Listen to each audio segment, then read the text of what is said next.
Friends நேயர்களுக்கு வணக்கம். CBI விசாரணை 2ஆம் கட்ட லெவலுக்கு விஜயை கூப்பிட்டு என்ன பண்ணிருக்காங்க, விசாரணை பண்ணிருக்காங்க.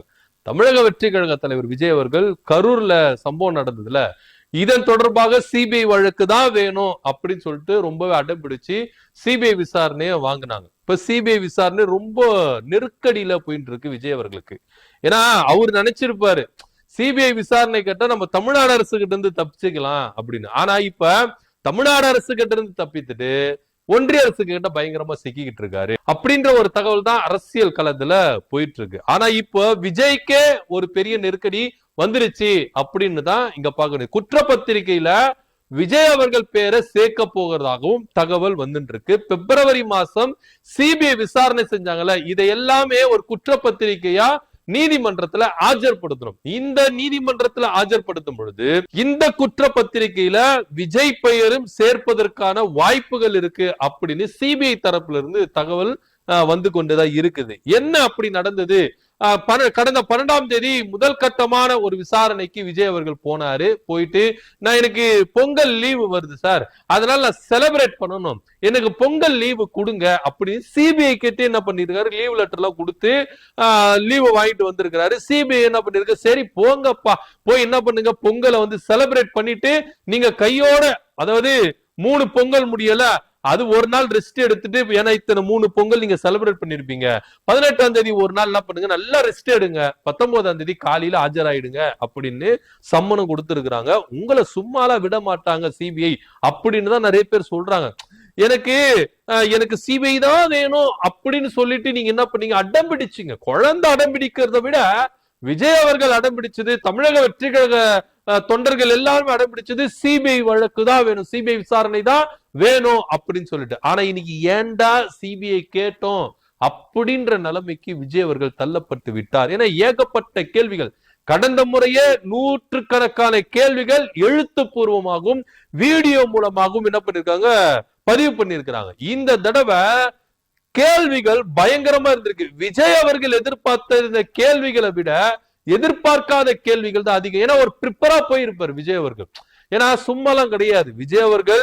நீங்க ஒரு சினிமாவுக்கு அவர் நடிக்க போறாரு அப்படின்னா ஸ்கிரிப்ட வந்து என்ன பண்ணும், முன்னாடியே கொடுத்துடணும். அதுக்கப்புறம் அதுல வருகிற டைலாக் எல்லாத்தையும் என்ன பண்ணுவாரு, ப்ரிப்பேர் பண்ணுவார். ஏன்னா அங்க போயிட்டு நாளை பின்ன ஜூனியர் ஆர்டிஸ்டுக்கு எல்லாம் முன்னாடி போயிட்டு என்ன பண்ண முடியாது, விஜய் அவர்கள் வெட்கப்பட முடியாது. டைலாக் மாத்தி பேசிட்டாரு, டைலாக்க மறந்துட்டாரு, அதனால ப்ரிப்பராவே போயிடுவார். அது போல சிபிஐ விசாரணை இப்படிதான் இருக்கும், இன்னென்ன மாதிரி கேள்விகள் கேட்பாங்க அப்படின்னு ஃபுல் ப்ரிப்பரோட என்ன பண்ணிருக்காரு, சிபிஐ அலுவலகத்துக்கு போயிருக்கிறார். போன வேகத்தில் என்ன பண்ணிருக்காங்க, கிடுக்குப்பிடி கேள்விகளை கேட்டிருக்காங்க. நீங்க அங்க உங்க வேன்ல ஏறி என்ன பண்ணீங்க, மைக்க பிடிச்சு பேசுனீங்க, கூட்ட நெரிசல் வந்திருக்கு, நீங்க உணர்ந்தீங்களா இல்லையா? நீங்க வாட்டர் பாட்டில தீக்கு போட்டீங்களா, அப்போ கூட கூட்ட நெரிசல நீங்க உணர்ந்தீங்களா இல்லையா? கடுமையான நெருக்கடிகள் வந்ததுல அப்போ கூட்டவங்க வந்து அலைமோதிச்சுல, அப்போ நீங்க உணர்ந்தீங்களா இல்லையா? உங்களுக்கு தெரியவே தெரியாத, ஏன் லேட்டா வந்தீங்க, நீங்க சொன்ன டைம் என்ன, ஏன் லேட்டா வந்தீங்க, அதுக்கான ரீசனை சொல்லுங்க அப்படின்னு சொன்னோம். அவரு சொல்ற பதில பாருங்க, நான் வந்த பாதை நெருகலும் குறுகலமா இருந்தது, அதனால நான் லேட்டா வந்தேன் அப்படி, அதற்கான ஆதாரத்தை கொடுங்க. சிபிஐ உடனே கேட்டிருக்காங்க, ஆதாரத்தை கொடுங்க சார். நீங்க சொல்றீங்களா நீங்க வந்த பாதை குறுகலான பாதை, நெருகனா பாதை, பல தடைகள் பாதைகள்ல வந்துன்னா அதற்கான ஆதாரத்தை கொடுங்க அப்படின்னு சொல்லி கேட்டிருக்காங்க. இப்போ அவரு கைய பிசைஞ்சிருக்காரு, ஐயோ அவசரப்பட்டு சொல்லிட்டோமே அப்படின்ற ரேஞ்சில் என்ன பண்ணிருக்காங்க, சொல்லியிருக்கிறாங்க. அது மாத்திரம் இல்லாம காவல்துறை உங்களை அறிவுறுத்தினாங்களா, கூட்டம் இந்த அளவுக்கு ரொம்ப கட்டுக்கடங்காத கூட்டம் வந்திருக்கு, கடுமையான நெருக்கடி இருக்கு, நீங்க உள்ள போனீங்கன்னா இன்னும் நெருக்கடி வந்துடும், இதனால சில ஆபத்துகள் கூட வரலாம் அப்படின்னு காவல்துறை தரப்புல இருந்து உங்களுக்கு அறிவுறுத்தப்பட்டதா அப்படின்னு பல கேள்விகள் கேட்டிருக்கிறாங்க. அது மாத்திரம் இல்லாம விஜய் தரப்புல இருந்து என்ன சொல்றாங்க அப்படின்னா, காவல்துறை என்னென்ன எங்களுக்கு சொன்னாங்களோ அதை தான் நாங்க செஞ்சிருக்கோம், அது மாத்திரம் இல்லாம கூட்ட நெரிசலை கட்டுப்படுத்த வேண்டியது காவல்துறையும் அந்த மாவட்ட நிர்வாகம் தான். அவங்க வந்து என்ன பண்ணல, இத சரியா செய்யல அப்படின்னு சொல்லிட்டு காவல்துறை மேல என்ன பண்ணிருக்காரு, பழிய போட பார்த்திருக்காரு. ஆனா இத சிபிஐ அதிகாரிகள் நம்புற மாதிரி இல்ல அப்படின்னு தான் அங்க பட தகவல் வந்திருக்கு. அது மாத்திரம் இல்லாம நீங்க ஒரு பிரபலமான நடிகர், உங்களை பாக்குறதுக்குன்னே கூட்டம் வந்து திரளான கூட்டம் வரும். அப்படி வரும்பொழுது ஒரு கணிப்பு இருந்திருக்க கூடாதா, இத்தனை பேர் வருவாங்க அப்படின்னு சொல்லிட்டு ஒரு அபிப்பிராயமா தோராயமான ஒரு கணிப்புல இருக்க கூடாதா அப்படின்னு பல விதமான கேள்விகளை விஜய் அவர்களை கேட்டு இருக்கிறாங்க. ஆனா இவர் முழுக்க முழுக்க காவல்துறை மேலேயே என்ன பண்ணிருக்காரு, பழிய போட முயற்சி இருந்திருக்கிறாரு அப்படின்னு தான் அங்க இருந்து தகவல் இருந்திருக்கு. ஆனா இதை சிபிஐ அதிகாரிகள் நம்பல அப்படின்னு சொல்லிட்டு தான் சொல்லப்படுது. சோ இன்னைக்கு நடந்த விசாரணைகள், கேட்கப்பட்ட கேள்விகள் நிமித்தமா விஜய் அவர்களை குற்றப்பத்திரிகையில பெயர் சேர்ப்பதற்கான வாய்ப்புகள் இருக்கு அப்படின்னு கேட்கலாம். சிபிஐ விசாரணையில எஃப்ஐஆர் போடும் பொழுது ஆதவர்ஜனா பேர் இருந்தது, புஷியானந்த் பேர் இருந்தது, அதே போல நிர்மல்குமார் பேர் இருந்தது, விஜய் பேர் இல்லவே இல்லையே அப்படின்னா. ஆனா சிபிஐ விசாரணை கடந்த பிறகு இந்த காலகட்டத்துல சிபிஐ விஜயை வைத்து 2 நாள் விசாரணை நடத்தினதுல அவரும் இதுல உடந்தையா இருந்திருக்க கூடும். அதனால குற்றப்பத்திரிகையில விஜய் பெயர் சேர்ப்பதற்கான வாய்ப்புகள் இருக்குது அப்படின்னு சொல்லப்படுது.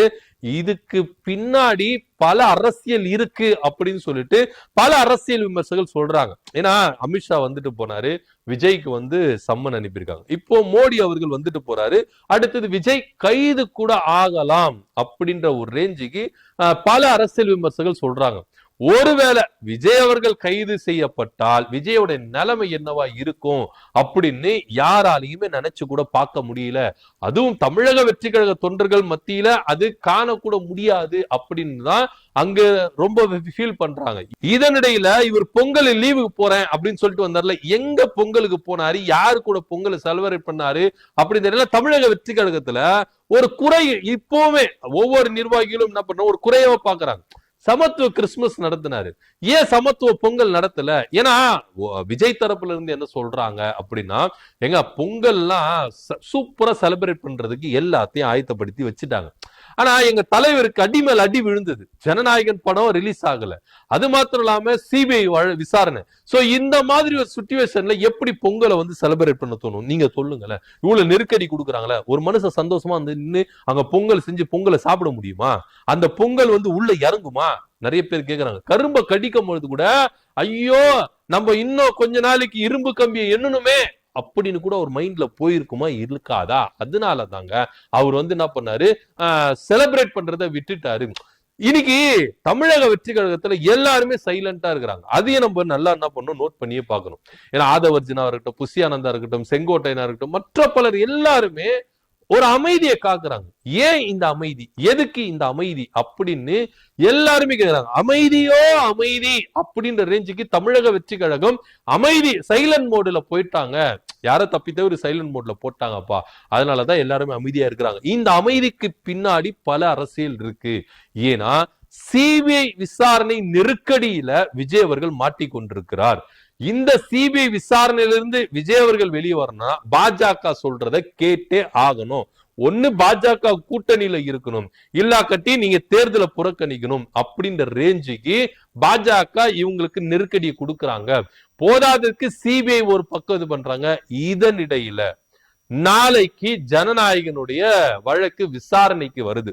உச்ச நீதிமன்றத்துல இந்த படத்தை ரிலீஸ் பண்ணலாமா வேண்டாமா, மறு ஆய்வுக்கு அனுப்பலாமா வேண்டாமா, சென்னை உயர்நீதிமன்ற தனி நீதிபதி கொடுத்த உத்தரவை ரத்து செய்யலாமா இல்ல தொடரலாமா, இப்படி பல கேள்விகள் மத்தியில நாளைக்கு ஜனநாயகன் படத்துடைய வழக்கு விசாரணைக்கு வருது. என்ன மாதிரி முடிய போகுது அப்படின்னும் இங்க நோட் பண்ண வேண்டிய ஒரு விஷயமா தான் இருக்குது. ஆக மொத்த விஜய்க்கு இந்த பொங்கல் பொங்கலாவே இல்லைங்க.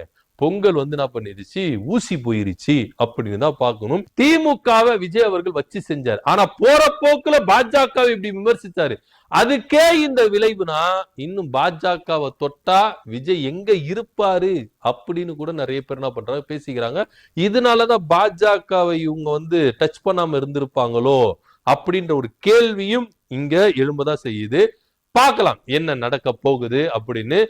இந்த விசாரணை இன்னும் தொடருமா இல்ல இதோட முடிச்சுப்பாங்களா அப்படின்னு தெரியல. அடுத்தபடியா இவங்களதுல லிஸ்ட் நிறைய பேர் இருக்கிறாங்க. யார் யார் என்னென்ன விசாரணைக்கு வராங்க, யார் யார் என்ன சொல்ல போறாங்க, விஜய் கைது செய்யப்படுவாரா மாட்டாரா, குற்றப்பத்திரிகையில விஜய் பெயர் சேர்ப்பதற்கான வாய்ப்புகள் இருக்கு. இப்படி பல கேள்விகள் மத்தியில தான் இந்த விசாரணை, சிபிஐ விசாரணை எதிர்நோக்கி கொண்டு போயிருக்குது. என்ன நடக்குது அப்படின்ற பொறுத்து இருந்து பார்க்கலாம். கூடிய விரைவில் விஜய் கரூர் வழக்கு சிபிஐ விசாரணையில கைது செய்யப்படுவார், குற்றப்பத்திரிகையில அவர் பெயர் சேர்க்கப்படுறதுக்கான வாய்ப்புகள் அதிகமா இருக்கு அப்படின்ற தகவல் வந்துட்டு இருக்கு. இதை பத்தியோட கருத்து என்ன அப்படின்றத கீழே கமெண்ட் பண்ணுங்க. நன்றி, வணக்கம்.